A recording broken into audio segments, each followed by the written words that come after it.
Junior in high school, I stood on deck hoping my teammate would get out so I didn't have to hit in a big situation. Fast forward a little over 10 years, and I stood on deck again, except this time in Game 7 of the 2016 World Series in the bottom of the 8th with 2 outs, down by 2. I had the same voice in my head, the same fear, the same hesitation, but this time I was armed with something that allowed me to be unbreakable in the moment. It had saved me time and time again in my career. My high school slump, my freshman year of college, throughout the minor leagues, and most importantly, Game 7 of the World Series. My name is Brandon Geyer, and this is my story. So my first 3 years of high school at Herndon High School in Northern Virginia, from 2000 to 2003, I couldn't seem to find success on the baseball field. No matter how hard I trained or what I did, as a junior I hit 270. No colleges interested, nothing. And here's the thing. It wasn't because I didn't have skills. I was a pretty good physical player. I had pretty good physical skills, but I was blocking it. I was getting in my own way. No emotional control.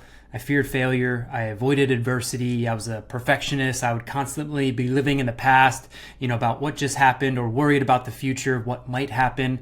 I couldn't slow the game down in high pressure situations. But in the summer heading into my senior year, something changed. And I knew if I didn't make a change, my playing career would be over. So I started to train my mindset intentionally for the first time ever.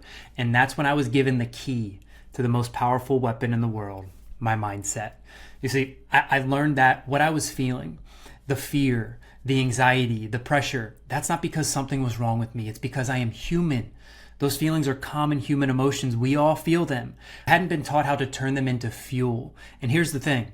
A lot of this can be instantaneous. Like, you can learn certain tools, certain concepts, and they can change your mindset and your overall performance, both short-term and long-term. And senior year in high school, I went off. Completely different player. Same talent, same body, but a different mind. I ended up getting recruited to the University of Virginia. Now, here's where I messed up.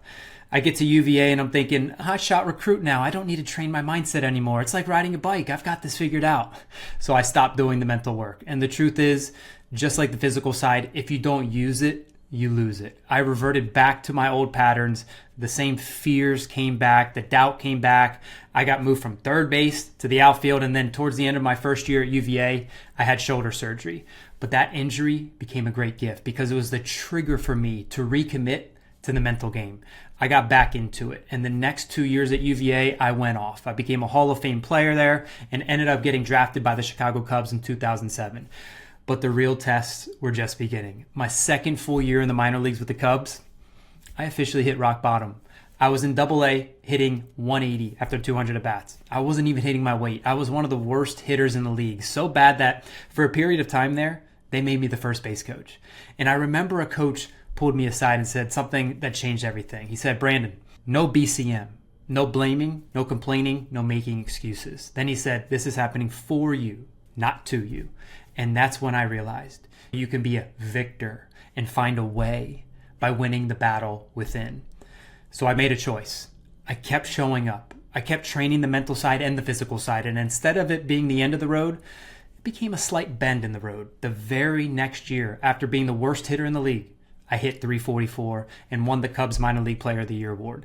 Then I got traded to the Tampa Bay Rays that offseason, and in my very first big league at-bat the next year, I hit a home run and became the 108th player all-time in MLB history to do that.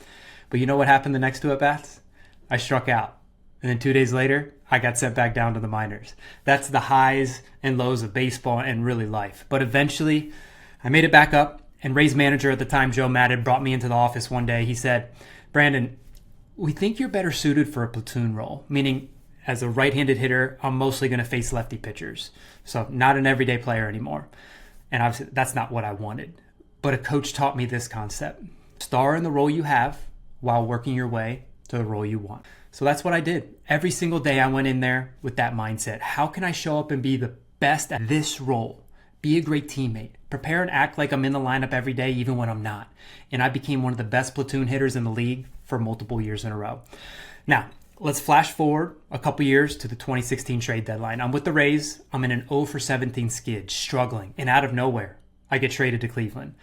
Last place team to first place team like that. New city, had to move my family, meeting new teammates in the middle of a pennant race. That's anxiety. That's fear. That's uncomfortability.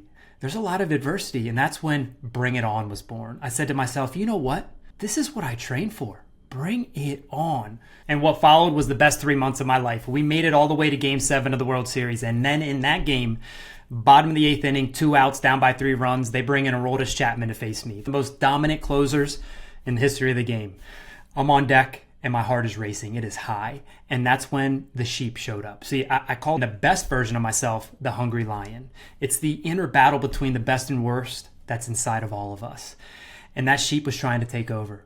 It was saying, Brandon, don't strike out. Millions of people are watching. Biggest at bat of your life. Don't look bad. Just put it in play. Don't mess up. My thoughts were starting to go to what I didn't want to happen instead of what I did want to happen.